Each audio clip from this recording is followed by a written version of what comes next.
Hello guys, welcome back to my channel. और बताइए आपके क्या हाल चाल है। उम्मीद है सब बढ़िया होंगे। तो आज हम रिलेशन ऑफ फंक्शन को डिस्कस कर रहे थे। जैसा कि आपको पता है, हम रिलेशन फंक्शन के क्वेश्चन नंबर हमने 1 का 4th कर लिया था। अब 1 का 4th पार्ट कर रहे हैं, 5th पार्ट करेंगे। और 5th का में जो पार्ट दिए गए A B C D, इस तरीके से हमने फर्स्ट पार्ट उसका भी क्लियर करेंगे आज A पार्ट। तो बिना देरी क्वेश्चन को देखते हैं, क्वेश्चन क्या है। तो ये आपको स्क्रीन पर जो क्वेश्चन दिख रहा है, ये रिलेशन फंक्शन के 1.1 XI का 1 का 5th पार्ट है, 5th का भी A पार्ट है। ठीक है, तो उसमें ये दिया गया है कि रिलेशन दिया गया है ये A, B such that X and Y work at the same place. यानी कि एक्स एंड वाई दो लोग हैं जो सेम प्लेस पर काम करते हैं, सेम प्लेस पर वर्क करते हैं। तो इसमें सिमेट्रिक, रिफ्लेक्सिव और ट्रांजिटिव तीनों चीज बतानी है। नहीं, रिफ्लेक्सिव, सिमेट्रिक और ट्रांजिटिव। हिंदी में इसको पढ़ता हूं तो एक्स और वाई दो लोग एक ही स्थान पर काम करते हैं। तो इसमें सुतुल्य, सम्मित और संक्रामक तीनों बात बतानी है। तो फटाफट से देख लेते हैं, जल्दी क्वेश्चन को डिस्कस कर लेते हैं बिना देरी हुए। तो इसमें क्या करना है, तो पहले मैं जो रिलेशन है वो लिख लेता हूँ। तो रिलेशन दिया गया है x comma y such that X and Y work at the same place. Work at the same place. ये रिलेशन दिया गया है। हिंदी में बोलें तो X और Y एक ही स्थान पर काम करते हैं, एक ही स्थान पर कार्य करते हैं। तो इसमें आपको बताना है ये सुतुल्य, सम्मित और संक्रामक, रिफ्लेक्सिव, सिमेट्रिक और ट्रांजिटिव, ये तीनों होगा कि नहीं होगा, ये वाली बात हमें बतानी है। तो इसका बहुत ही सिंपल फंडा है, आप बस समझते जाइए। तो देखिए आपको क्या करना है सबसे पहले। तो अब आप एक चीज बताइए, अगर x और कॉमा x दो लोग हैं, मतलब x है, मतलब कोई आदमी किसी प्लेस पर काम कर रहा है, एक्स पर्सन है, वो किसी प्लेस पर काम कर रहा है, तो उसका इटसेल्फ यानी कि वो स्वयं भी तो उसी जगह काम करेगा। तो यानी कि मैं इसमें ये बोल सकता हूँ रिफ्लेक्सिव के चांसेस तो इसके पूरे हैं, क्योंकि x comma x belongs to R होगा इसमें। क्योंकि भाई कोई x पर्सन है, वो एक ही स्थान पर काम करता है, जिस स्थान पे x पर्सन काम करता होगा और x का इटसेल्फ यानी वो खुद भी तो उसी प्लेस पे काम कर रहा होगा। तो बिल्कुल ये बात सही है। इसका मतलब कह सकते हैं कि a बिलोंग्स टू R है।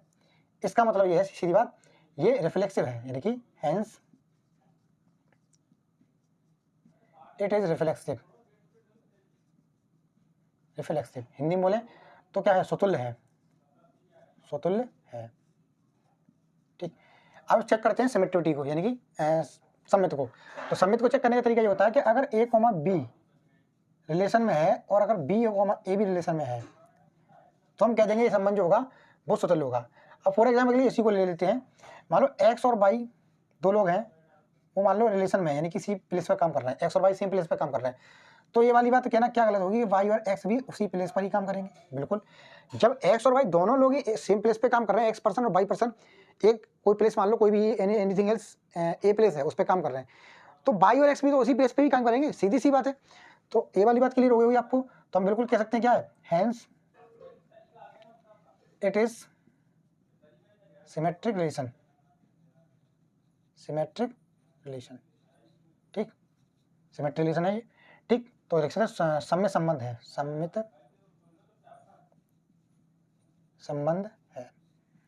बिल्कुल होगा सम्मित संबंध भाई, क्योंकि जब x को y भी उसी प्लेस पे काम करते तो y और x भी उसी प्लेस पे काम करेंगे।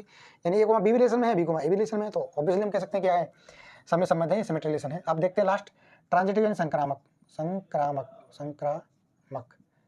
यानी कि इसको बोलते हैं ट्रांजिटिव रिलेशन। ट्रांजिटिव रिलेशन को देखते हैं फटाफट से।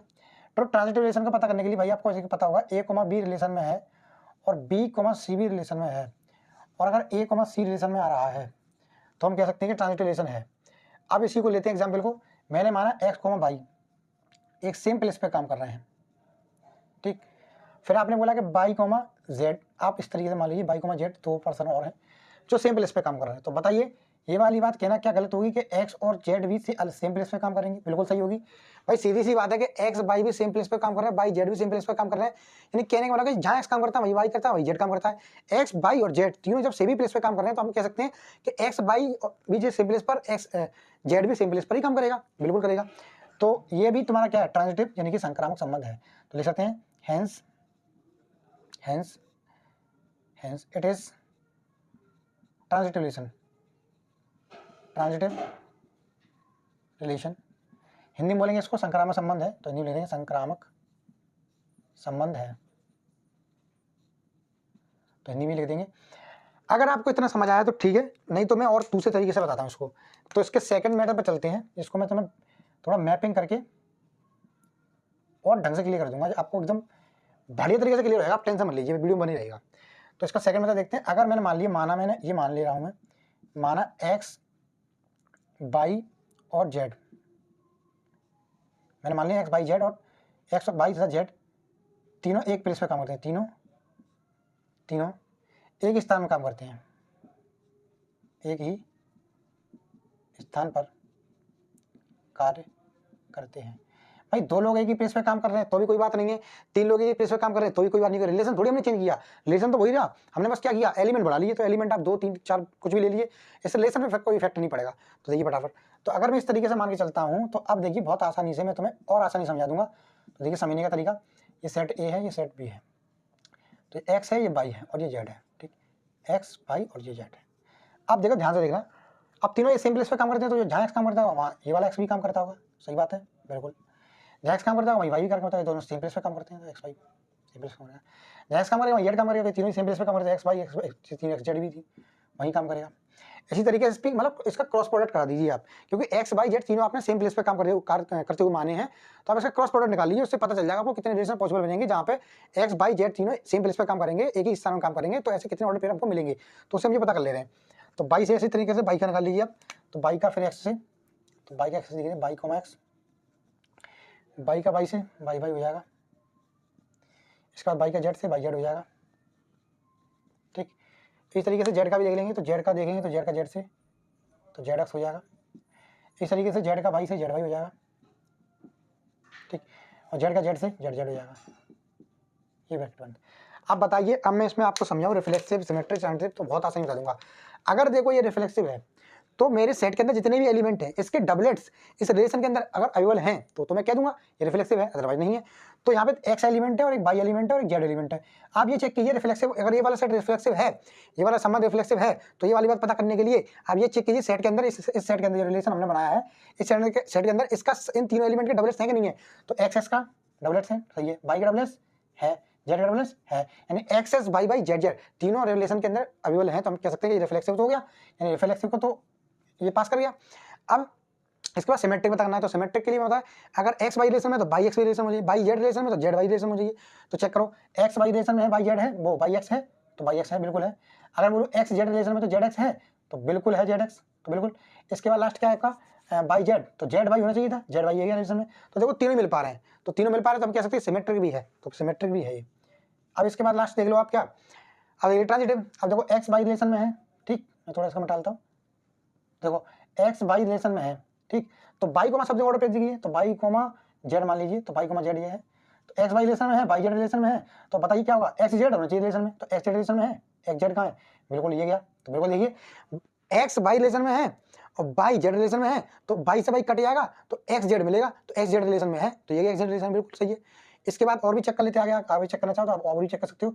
फॉर एग्जाम्पल जैसे कि आपने ले लिया ये वाला, आपने लिया क्या जेड एक्स ले लिया, तो जेड एक्स ले लिया, तो एक्स कोमा समथिंग कुछ होना चाहिए था, तो जेड एक्स के लिए एक्स कोमा समथिंग क्या होगा तो ये होगा इसके लिए, तो एक्स एक्स कटेगा तो जेड जेड आएगा, तो जेड जेड रिलेशन में है, बिल्कुल है। और सबसे बढ़िया बात बताऊँ ना मैं आपको, आप कभी भी ट्रांजिटिव को चेक करोगे डबलेट से आप चेक मत कीजिए, जब भी किसी ऑर्डर पेयर को डबलेट से आप चेक करोगे तो ऑटोमेटिकली वो ट्रांजिटिव बन ही जाता है, आप डिफरेंट ऑर्डर पे उठाइए, तो ठीक है। इसके बाद आप और चेक करना, आगे बढ़ना चाहो तो एक्स जेड आपने लिया है, तो इसके बाद जेड कोमा बाई देख लो, जेड कोमा बाई कहीं पे है, जेड कोमा ये गया, तो एक्स जेड को अगर मैं जेड वाई से चेक करना चाहूँ कि ये ट्रांजिटिव है कि नहीं है, तो मैं चेक कर सकता हूँ एक्स जेड और जेड वाई, तो जेड से जेड कैंसिल हो जाएगा, तो एक्स वाई संबंध होना चाहिए था, तो मुझे एक्स वाई मिल जाएगा, तो एक्स वाई बिल्कुल संबंध में है, आप देख पा रहे हो।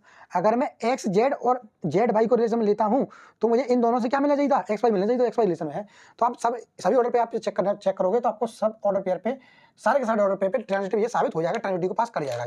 तो मैंने इस क्वेश्चन को दो मेथड से समझाया, एक मैंने इस तरीके से और एक मैंने मैपिंग तरीके से, तो मैं दोनों तरीके समझाया। अगर आप आई होप आपको क्वेश्चन क्लियर हो गया, अगर नहीं क्लियर तो वीडियो को रिवाइंड कीजिए, वापस से वीडियो सुबह से देखिए, तो आपको और बेहतरीन तरीके से क्लियर हो जाएगा। इस तरीके से बनाइएगा, चैनल पर नए हो आप तो वीडियो सब्सक्राइब कीजिए, वीडियो को लाइक कीजिए, चैनल को सब्सक्राइब कीजिए। इस तरीके से नए क्वेश्चन के साथ डे बाय डे आपको मिलते रहेंगे। तब तक के लिए बाय बाय, टेक केयर।